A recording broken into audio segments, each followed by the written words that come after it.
committed to conservative values in higher education. I don't know what that means. I don't think anybody knows what that means. And so that's something we don't need there either. The other thing I support is the asset legislation, right? Giving a chance for students that came here as children, graduated from high schools, but they don't have the right paperwork. We want to make sure that they have a fair shot of it at higher education, and I support that as well. So those are some three key differences between me and my opponent. A little about myself. I put myself through college. I went to 2 community colleges. I graduated from the University of Colorado, Colorado Springs. I want to make sure other people have access to what I had access to, and many of us had access to, because higher education is affordable. And the fact is, Colorado is going to have no money for public higher education in 11 years. None. Zero. And some, if we ask our lawmakers, they're going to say, actually, that could be 3 to 5 years. So how we're going to address that? The next 6 years, the Board of Regents is a 6-year term. Over the next 6 years, I'll work with our lawmakers, the business community, the necessary people. We're going to have to go to the voters. Either ask for more money for K through 12, which will free money up for higher ed, or ask for a dedicated revenue stream in higher education. Now, at the same time, we have to reform higher education. There's things colleges do that we can't keep doing. Our business model matured in the 1970s. The world has moved on. So we need to reform as well, but you might want somebody on the board that actually likes professors and likes education, right, as we move forward in those areas. So the big challenge that I have as a Democrat running as regent is Democratic undervoting. Now, all of you here vote the whole ticket. That's not a surprise. But our friends don't. Democrats undervote on regent by 20%, meaning they'll vote for president, they'll vote for Congress, and they'll skip the regent's race. So it's important that we share with our friends to vote the whole ticket. You trying to explain what a regent is after my 3 minutes today is not, that's not going to work. So just telling people to vote the whole ticket. Here's my commitment to you. I just got back Monday from going to all 64 counties in Colorado in 10 days, 3,200 miles. No other regent candidate has ever done it. I happen to know a certain senator that hasn't made it to all 64 counties yet. And so that's what I'm willing to do, to go above and beyond, to serve you and serve the state, because that's what's needed and to help move higher education forward. Now, I've been talking for 3 minutes and 50 seconds, and happy to take a couple questions. I know you got a lot to do today. Yes, sir.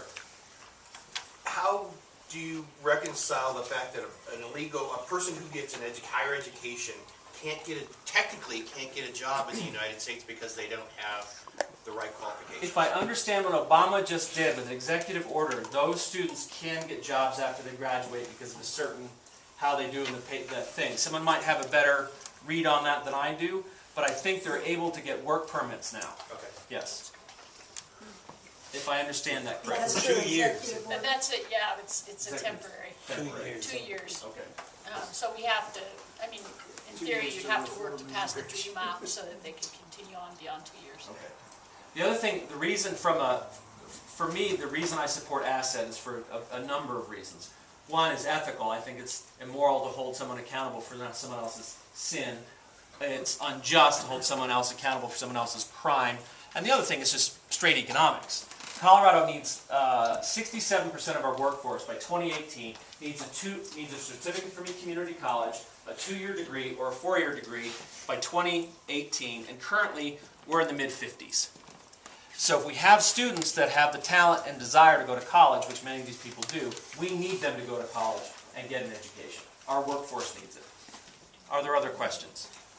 Yes, I just have a comment. Yeah. My son just started at the University of Wyoming. My husband's a graduate of CU, so I'm not anti-Colorado, but they have a law at University of Wyoming where kids have to store their guns in the police segment of that campus. And, they're one of the most conservative states in the country. I know, Wyoming more civilized than Colorado on guns. How'd that happen? I mean, there's a way for you to weave that into your commentary about the gun issue. I think that would be helpful because, let's face it, that seems to be a very reasonable alternative. The kids store their guns on campus, they just can't have them in the dorms. So what happened was in 2003, the legislature passed the Concealed Carry Permit Act, didn't write into the law that higher ed was excluded by K through 12, The regents felt like we were still doing okay, so we banned all guns on campus.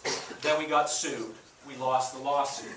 Now, we did get smart with our lawyers. We figured out a way to keep them out of most dorms and out of athletic events and arts events. So we're still figured out some of that, but we do have some students that have them. Yeah. So, yes, sir. No, I'm just. Oh, okay. So, again, thank you.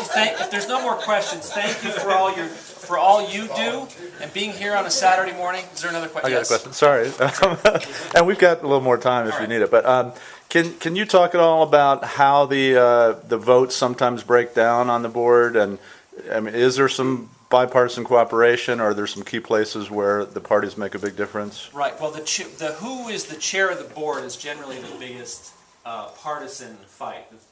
Currently, we have Michael Kerrigan, who's your regent from CD1.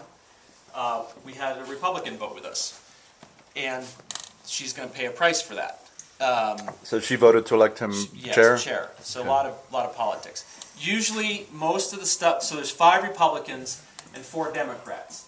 Now, how that plays out is the board doesn't take strong stands on diversity, right? Because the 5 Republicans, that's not an issue for them. So we can't push that. Now, the good news is Bruce Benson, although he is who he is, Republican, right? He's actually committed to diversity and takes that very, very seriously. So that's very good news for us. So that's one issue. The gun issue was another one. So we've got some people that, one gentleman from CD6, big surprise, the old CD6, was complaining about gun-free zones. So thinking we need guns everywhere all the time. So that's another issue. We have this chair of conservative thought you may have heard about that we've endowed at the Boulder campus.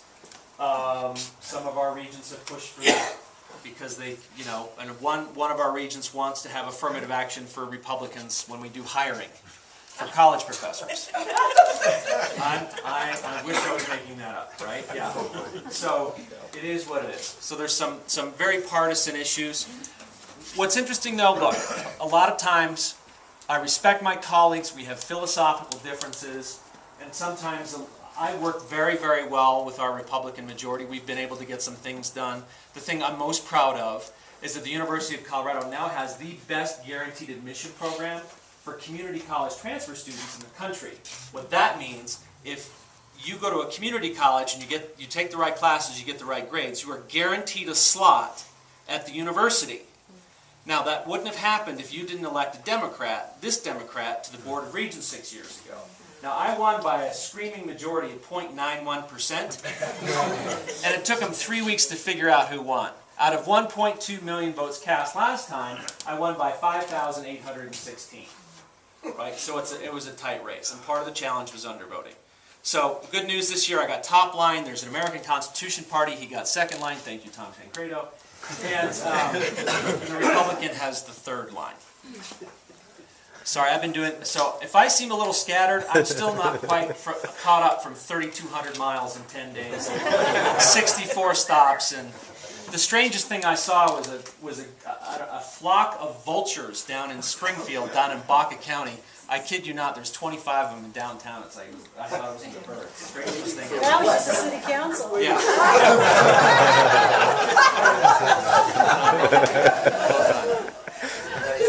All right. So, I'm on to my next thing. Again, thank you for everything you're doing to keep the party strong.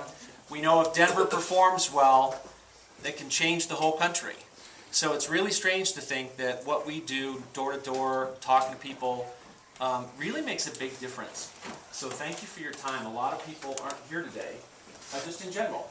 But it's up to you and us and to make a difference. So thank you for everything you're doing. I really do appreciate it.